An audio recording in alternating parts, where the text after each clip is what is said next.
Hola, mi nombre es Veroe Paniagua. Soy técnico superior en anatomía patológica en el Hospital Universitario de Cáceres.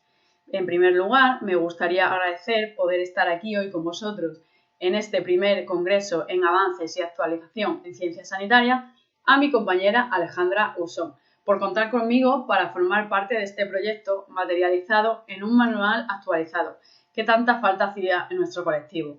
Este proyecto ha verificado las ganas que tenemos los técnicos de formar parte activa de la sanidad, ya que somos una profesión desconocida y a la vez formamos parte y somos la base de esta sanidad. Es por ello que es necesario que estemos en continuo aprendizaje para garantizar una adecuada atención sanitaria a los pacientes.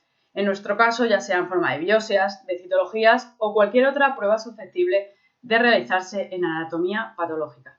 Sin más dilación, pasaré a explicar los dos capítulos que traté en el citado manual. Muchas gracias por vuestra atención.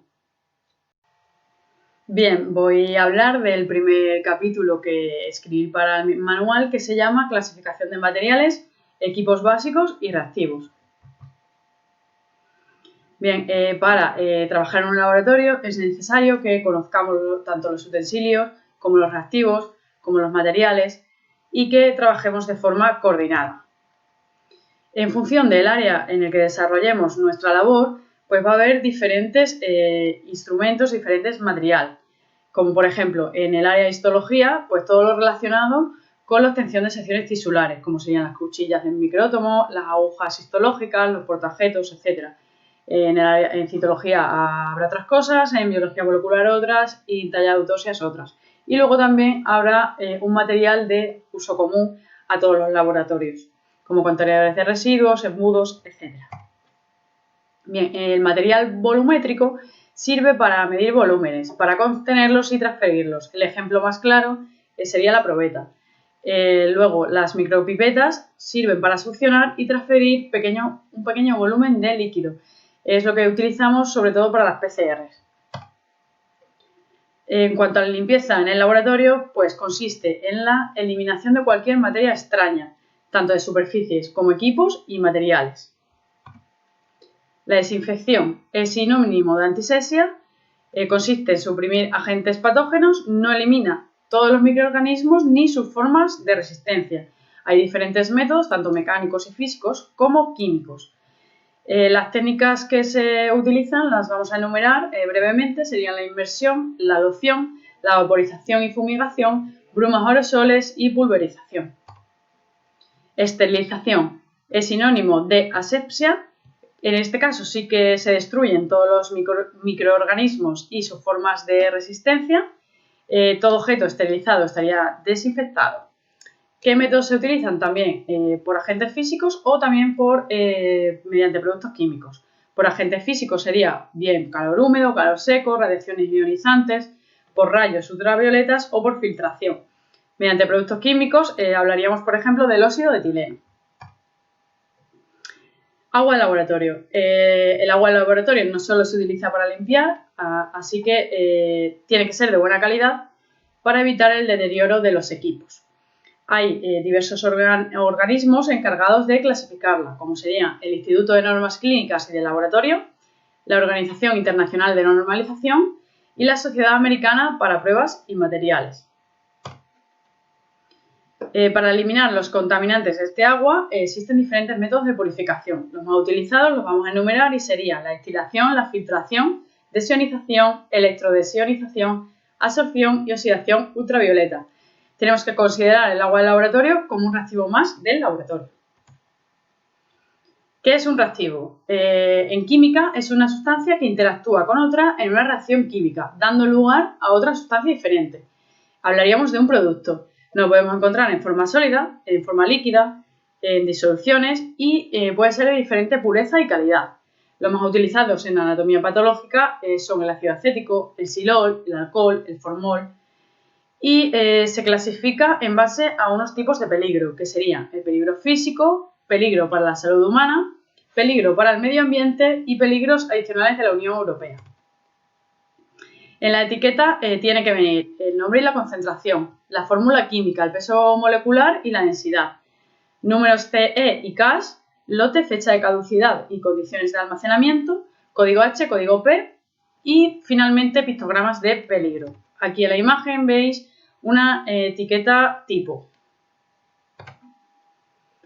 En cuanto al manejo, conservación y almacenaje de los reactivos, los trabajadores deberán recibir una formación específica al respecto. En caso de accidente, tiene que existir un plan de emergencia. El almacén tiene que tener medidas antiincendio, tiene que estar bien acondicionado, tiene que tener una buena ventilación. Y vamos a tener en cuenta para su almacenamiento el nivel de riesgo. Va a ser útil poner separaciones para separar los productos químicos. No lo almacenaremos en los productos durante mucho tiempo. Los productos tienen que estar correctamente etiquetados y guardaremos sustancias peligrosas en cantidades óptimas. Hay varios documentos relacionados con los reactivos. El más importante sería la ficha de seguridad, que es un documento que nos va a indicar el nivel de riesgo del reactivo y su composición, cómo debemos manipularlo y cómo reaccionar en caso de accidente. Aquí tendríais un ejemplo de ficha de seguridad. En cuanto a los equipos del laboratorio, tendremos un equipamiento básico y uno más específico. El básico contaríamos con balanzas, centrífugas, microscopios, cabinas de seguridad biológica que serían de uso común.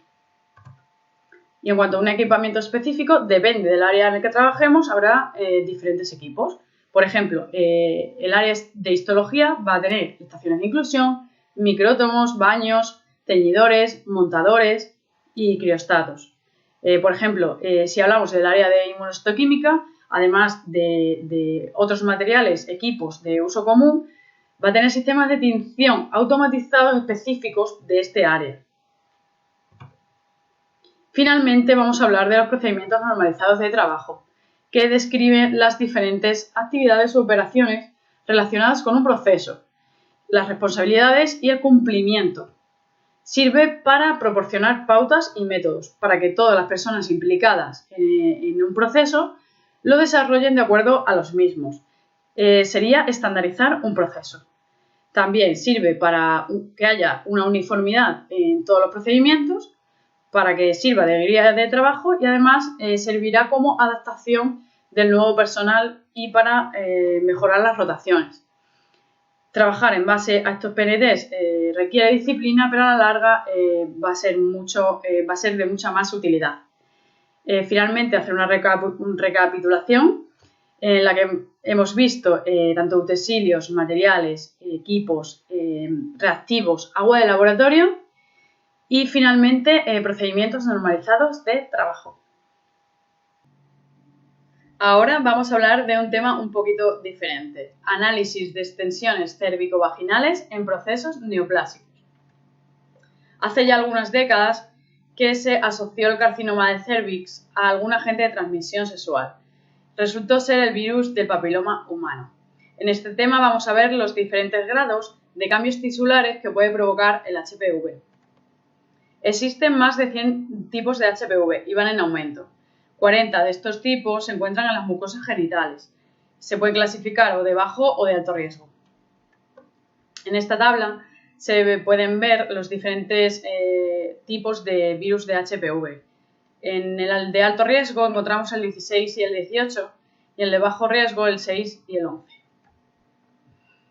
Existen diversos cambios morfológicos que se producen por la presencia de partículas virales en la célula escamosa, que produce un efecto citopático en las mismas. Cambios inducidos por el HPV. Lesiones histológicas. Hay tres tipos de lesiones: la lesión plana o condiloma plano, la lesión esofítica o papilar y la lesión invertida. En esta imagen podéis ver dermatosis producidas por el virus HPV, en especial el 6 y el 11. Cambios citológicos. Por un lado tenemos la coilocitosis. El coilocito sería una célula escamosa madura con gran cavitación perinuclear, débilmente teñida y de bordes muy bien definidos. Todas estas características las podéis apreciar en la imagen inferior. Por otro lado, estaría la disqueratosis y la paraqueratosis, que es queratinización anómala de las células escamosas del cérvix. Se ve en la imagen que presenta un color naranja brillante y un aspecto vítreo. Lesiones preneoplásicas. Displasias. Es la distribución desordenada de las células dentro de un epitelio. Células con alteraciones en su forma y tamaño.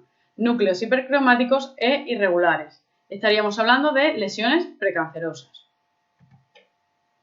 En cuanto a la clasificación de las lesiones preneoplásicas, estaríamos hablando de epitelio escamoso. Hay dos clasificaciones, una de Richard de los años 60, donde se acuñó el término CIN, que significa neoplasia cervical intraepitelial.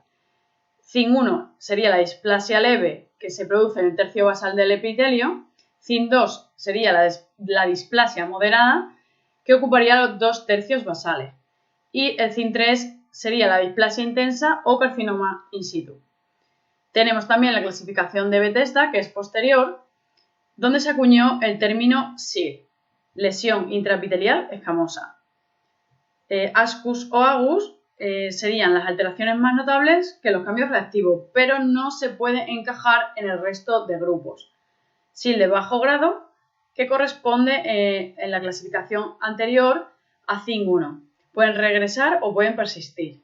Y el SIL de alto grado corresponde a CIN 2 o CIN 3 y puede evolucionar a carcinoma in situ. Citología de las lesiones preneoplásicas. Podemos establecer una correlación entre estas dos clasificaciones, entre SIL y entre CIN. Displasia leve correspondería a SIL de bajo grado, la displasia moderada correspondería a SIL de alto grado y la displasia intensa o carcinoma in situ corresponde a SIL de alto grado. El epitelio glandular también tiene sus propias lesiones preneoplásicas. Estaríamos hablando del adenocarcinoma in situ o por sus siglas AIS. En esta imagen podéis ver la progresión de la infección por HPV, desde un epitelio normal hasta finalmente un carcinoma invasor. Lesiones neoplásicas. Hay 3 tipos histológicos: carcinoma microinvasivo, carcinoma invasor o carcinoma escamoso o epidermoide.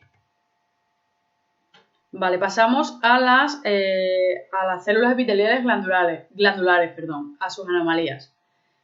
Tenemos Agus, que serían las células glandulares atípicas de significado incierto, que son cambios morfológicos de mayor importancia que los reactivos, pero no son concluyentes de malignidad, no lo podemos encajar en ese grupo de malignidad. Si el origen endocervical está claro, pueden clasificarse en probablemente benignas o probablemente malignas. En el sistema Bethesda desaparece el término Agus y pasa a llamarse AGC, que significa atipia de células glandulares. En esta imagen podéis ver justo de lo que estábamos hablando. Se puede apreciar Agus. Adenocarcinoma endocervical.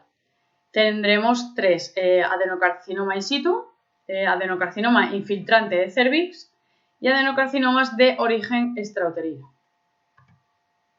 Finalmente, todo lo que hemos tratado, hemos hecho un cuadro resumen en el que podemos ver, por un lado, las células escamosas y por otro lado, las células glandulares.